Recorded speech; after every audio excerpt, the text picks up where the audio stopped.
नमस्कार दोस्तों, स्वागत है श्रीमद् भगवद गीता के नेक्स्ट एपिसोड में। आगे के श्लोक देखते हैं। यजु के द्वारा प्रसन्न देह होकर देवता तुम्हें भी प्रसन्न करेंगे और इस तरह मनुष्यों तथा देवताओं के मध्य सहयोग से सबको संपन्नता प्राप्त होगी। कहने का क्या तात्पर्य है? यजु के द्वारा प्रसन्न होकर देवता, मतलब जब हम यज्ञ करते हैं तो देवता प्रसन्न होते हैं। कौन कौन से? अग्नि देवता, जल देवता, पृथ्वी देवता, वायु देवता, आकाश देवता, अर्थात जिससे हमारा जीवन बना है उन सब की शुद्धि हमारे हाथ में है और उनकी शुद्धि करने के लिए हवन बहुत ही अच्छा एक उपाय है।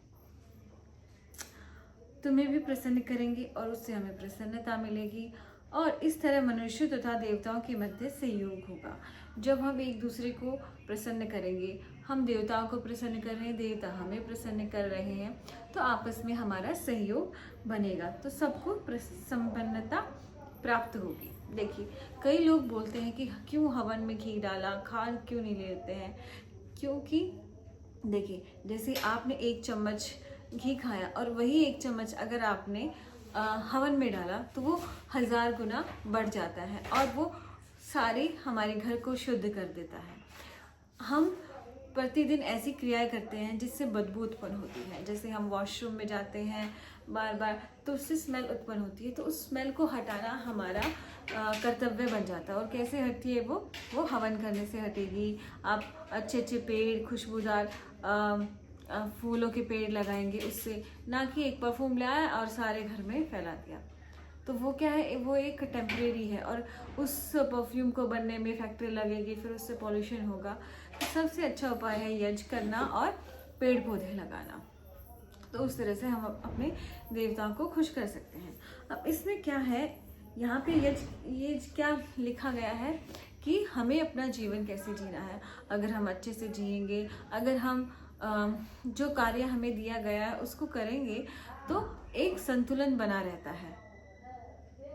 अभी अर्जुन युद्ध करके जो बुरे लोग हैं, दुर्योधन, उन सबको मार के एक संतुलन बना रहा है ताकि प्रजा सुखी रहे। और कुछ लोग क्या होते हैं ना, बुरे जो लोग होते हैं वो पृथ्वी का या हर देवता का इतना ज़्यादा प्रयोग करते हैं कि अति हो जाता है और अति सबकी बुरी होती है। तो अति ना हो, इसलिए एक संतुलन बनाने के लिए जो हमारा कार्य हमें करते रहना चाहिए। जैसे मैं एक योग शिक्षिका हूँ या कोई भी है तो उन्हें योग सिखाते रहना चाहिए ताकि जितने भी उसके आसपास के लोग हों वो स्वस्थ रहें। और स्वस्थ रहने से क्या है, दवाइयाँ कम यूज़ होंगी, हॉस्पिटल कम बनेंगे, मतलब हमें ज़रूरत नहीं होगी। अगर हम स्वस्थ होंगे तो हमें हॉस्पिटल जाने की भी ज़रूरत नहीं है ना। तो इस तरह से हम एक संतुलन पैदा कर सकते हैं, राइट। तो जैसे और जो किसान है, अगर वो अच्छे से खेती करता है बिना ज़्यादा पेस्टिसाइड्स और खाद को यूज़ करे बिना, तो वो प्रकृति में कितना बदलाव ला सकता है। अभी कैंसर क्यों होता है लोगों को? क्योंकि वो प्रदूषित जो अनाज खा रहे हैं उससे होता है। तो इस तरह से हम अगर अपना कार्य अच्छे से करेंगे तो एक पूरी उसमें संतुलन बना रहेगा, देवता खुश रहेंगे और फिर वो भी हमें खुश रखेंगे।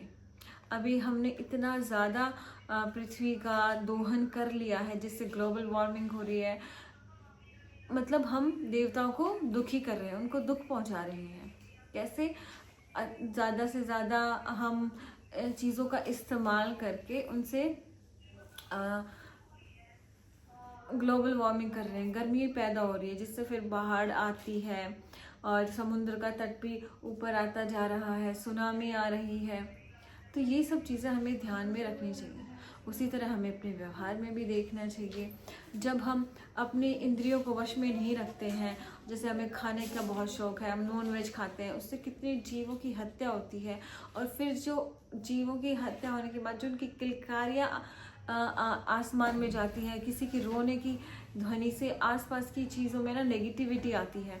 तो नेगेटिविटी का असर हम सब पे होता है।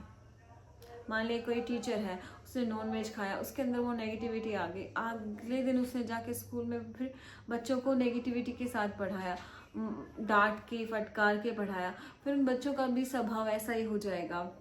डांट के सारे काम, उन्हें लगता है कि डांट के सारे काम करने से सब अच्छा हो जाता है। तो इस तरह से धीरे धीरे सारा संतुलन बिगड़ने लग जाता है। इसलिए हमें अपने इंद्रियों को वश में रख के बहुत ही अच्छे से अपने जीवन को जीना चाहिए, अपना जो यज्ञ रूपी जीवन है उसे बिताना चाहिए। फिर अगले श्लोक में क्या कहते हैं श्री कृष्ण, जीवन की विविध आवश्यकताओं की पूर्ति करने वाले विभिन्न देवता यज्ञ संपन्न होने पर प्रसन्न होकर तुम्हारी सारी आवश्यकताओं की पूर्ति करेंगे। इसीलिए हमारी संस्कृति में लिखा भी गया था कि हवन करना है, अब वर्षा चाहिए तो उसके लिए अलग यज्ञ है, पुत्र की प्राप्ति चाहिए तो उसके लिए अलग है, और धन दौलत चाहिए तो उसके लिए अलग है।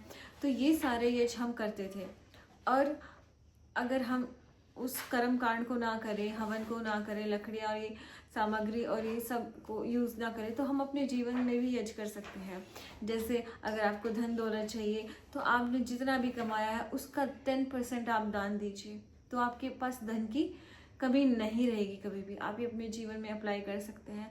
अगर आप महीने में 10,000 कमाते हैं तो जो उसका 10% है 1,000 रुपये, आप उसको दान कर सकते हैं, राइट। तो इस तरह से आप जो चीज़ें कमाते हैं उसमें से 10% आप दान दीजिए, और फिर देखिए कि आपके जीवन में कितना बदलाव आता है। और दान किस इंसान को देना है? जिसको ज़रूरत है। और ये नहीं है कि आपको सिर्फ पैसे का दान देना है, आपका जो समय है वो सबसे बड़ा अनमोल चीज़ है जो आपके पास कभी नहीं आता है। तो आप अपना समय दीजिए दूसरों के लिए। अभी मैं अपना समय देके अपनी वीडियो बना रही हूँ। मेरी वीडियो से अगर कोई एक इंसान भी ठीक हो जाएगा या कोई एक इंसान भी सुधर जाएगा तो मैंने अपना समय का दान दिया है। आप किसी की मदद कीजिए, बाहर किसी के गरीब बच्चों को किसी को पढ़ा दीजिए, वो भी आपकी सहयोग होगा। आपका समय का दान दीजिए, अपने पैसों का दान दीजिए। आपके घर में कोई फालतू चीज़ें हो गई हैं, जैसे कई बार हम ना कपड़े लेके आते हैं और हमें पसंद नहीं आते, हम एक दो बार ही पहन के उनको छोड़ देते हैं, तो उसे किसी गरीब इंसान को दे दीजिए। ये नहीं कि अलमारी में सड़ रहा है 1 साल तक वो पड़ा ही रहता है। नहीं, जो आपकी चीज़ें यूज़ नहीं हो रही वो दूसरों को दीजिए, कम से कम वो तो यूज़ कर लेंगे। लेकिन उनको जमा करके रखते हैं हम। तो ये सब चीज़ें आपको अपने जीवन में लानी पड़ेंगी। तो इसमें क्या है, जीवन की विभिन्न आवश्यकताओं की पूर्ति करने वाले विभिन्न देवता यज्ञ संपन्न होने पर प्रसन्न होकर तुम्हारी सारी आवश्यकताओं की पूर्ति करते हैं। तो आपको देवता ने दे दिया, फिर आप किसी के लिए देवता बनिए। देवता का मतलब क्या है? जो देता है। तो ईश्वर ने आपको दे दिया, आपने फिर किसी और को दे दिया। तो इस तरह से आपको, जैसे ही भगवान आपकी कोई इच्छा पूरी करते हैं, आप भी किसी की इच्छा पूरी कीजिए, जिससे संतुलन बनेगा और सारे देवता खुश हो जाएंगे। फिर क्या है, किंतु जो इन उपहारों को देवता को अर्पित किए बिना भोगता है वह निश्चित रूप से चोर है। अर्थात जो हमारे वेदों में लिखा गया है कि 10% हमें अपनी कमाई का दान देना है और वो दान नहीं देता है, वो चोर कहलाता है। क्यों? क्योंकि ईश्वर ने उसे इतना दिया, क्या वो अपना 10% भी नहीं दे सकता? देखिए, जब हम दान देते हैं तो हमें देने के संस्कार बनते हैं, और जब हम नहीं देते तो हमें कुछ देने का संस्कार ही नहीं बनेगा हमारे अंदर। और फिर जब हम पे मुसीबत आएगी और हमें कोई दान नहीं देगा या हमारी कोई मदद नहीं करेगा, तब हमें बुरा लगेगा। अरे कितनी ज़रूरत थी मुझे, अब मुझे कोई दे नहीं रहा है, मेरा ख्याल नहीं रख रहा है। तो आपको कितना बुरा लगता है। जैसे आपको कोई घर खरीदना है और बैंक आपका लोन पास ना करे तो आपको कितना बुरा लगता है। उसी तरह से जब आप कमाते हो, किसी को दान नहीं देते हो, किसी की आवश्यकताओं को पूरा नहीं करते हो, तो उन्हें भी बुरा लगता है। तो इसलिए जो आपको देने का संस्कार है उसे बनाइए और अपने जीवन में और सभ्यता और जो देने का भाव है उसे लाइए, ताकि आपके अंदर की शांति आपको मिले। ठीक है, तो हमें चोर नहीं बनना है। नेक्स्ट क्या है, भगवान के भक्त सभी प्रकार के पापों से मुक्त हो जाते हैं, क्योंकि वे यज्ञ में अर्पित किए हुए भोजन प्रसाद को ही खाते हैं। अन्य लोग जो अपने इंद्रिय सुख के लिए भोजन बनाते हैं वे निश्चय रूप से पाप खाते हैं। देखिए इसमें क्या कहा है, भगवान के भक्त सभी प्रकार के पापों से मुक्त हो जाते हैं। लेकिन अगर उन्हें पापों से मुक्त करना है तो उन्हें भगवान का भक्त बनना पड़ेगा। तो भगवान का मतलब क्या है? भगवान के भक्त का मतलब क्या है? भगवान के भक्त होने का क्या मतलब है? देखिए, आप एक बेटा अपनी माँ की सारी बात मानता है तो बहू क्या बोलती है? अरे ये तो अपनी माँ का भक्त है। तो उसी तरह से भगवान का भक्त बनना है तो उसकी सारी बातें माननी पड़ेंगी, लेकिन हमें तो भगवान की बातें ही नहीं पता है वो क्या बोल रहा है। तो इसीलिए आपको वेदों को पढ़ना चाहिए। वेदों को नहीं पढ़ सकते तो रामायण पढ़ लीजिए, क्योंकि श्री राम ने सारे वेद पढ़े थे और उसे अपने जीवन में अपनाया था। गीता पढ़ लीजिए, श्री कृष्ण ने भी वेद पढ़ रखे हैं और उन्हीं से वो अपनी जो लाइफ के एक्सपीरियंस है अर्जुन के साथ शेयर कर रहे हैं। तो भगवान के भक्त बनना है तो पहले भगवान की बातों को पता करना पड़ेगा और उनके अनुसार जीवन जीना पड़ेगा। या फिर अष्टांग योग है, उसके 8 अंग है, उन्हीं का पालन कर लीजिए। वो भी सारे वेद में से निकल के पतंजलि जी ने अष्टांग योग बना दिया है। उसमें पहला है सत्य, अहिंसा, ब्रह्मचर्य, अपरिग्रह। ये 8 चीज़ों भी आप अपने जीवन में अपना लेंगे तो आप भगवान के भक्त कहलाएंगे।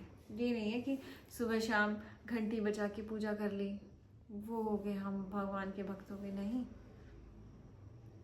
जिस तरह बहू कहती है ना, अरे ये तो अपनी माँ का भक्त है, जो वो बोलता है वही करता है, तो इसी तरह आपको भी भगवान जो बोलते हैं वो कीजिए तो आप भगवान के भक्त हैं। और भगवान का स्मरण कीजिए हर वक्त, राइट। तो इस तरह से भगवान के भक्त बन जाएंगे तो आप सब पापों से मुक्त हो जाएंगे। जैसे भगवान ने बोला है कि सच बोलना, जिस दिन आपने सच बोलना स्टार्ट कर दिया ना, आधे पाप तो आपके ऐसे ही खत्म हो जाएंगे, क्योंकि पापी लोग सच बोल ही नहीं सकते। और अगर आप सच बोल सकते हो, आप में इतनी हिम्मत है कि आप सच बोलते हो, तो आप पाप से बच जाओगे, क्योंकि वे यज्ञ में अर्पित किए हुए भोजन को ही खाते हैं।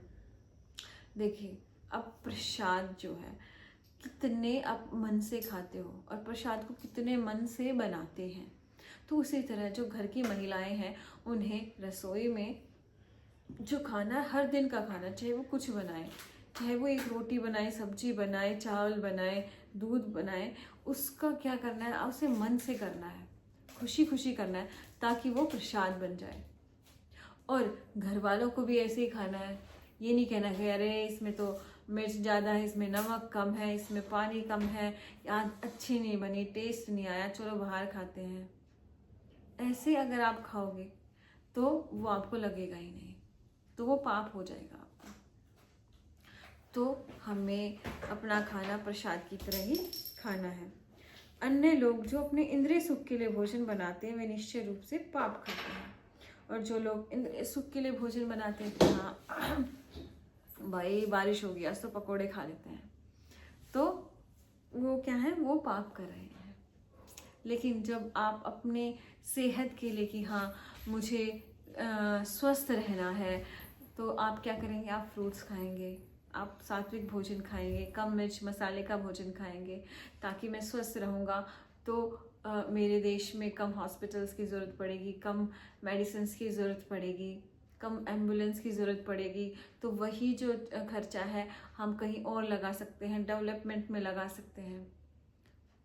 तो इससे हर चीज़ का फ़र्क आपके देश पे पड़ता है, आपके अंदर पड़ता है। तो उसी चीज़ को श्री कृष्ण जी बता रहे हैं कि इंद्रिय सुख के लिए हमें भोजन तक नहीं करना है,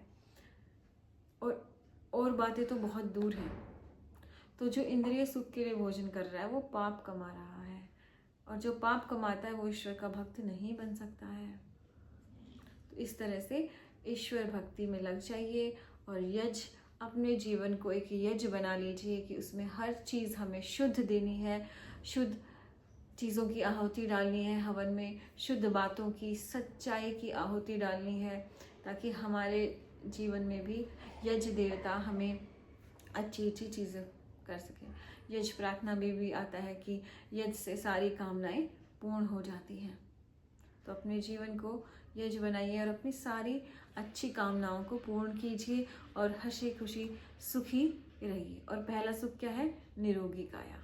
निरोगी काया के लिए क्या करना है, खाने को प्रसाद की तरह बनाना है और खाना भी प्रसाद की ही तरह। तो आज के लिए इतना ही। आशा करती हूँ आपको पसंद आया होगा। आपके साथ साथ मैं भी अपनी इन चीज़ों को दोहरा रही हूँ और जीवन में अपनाने की कोशिश कर रही हूँ, और आप भी कोशिश कीजिए। बहुत बहुत धन्यवाद।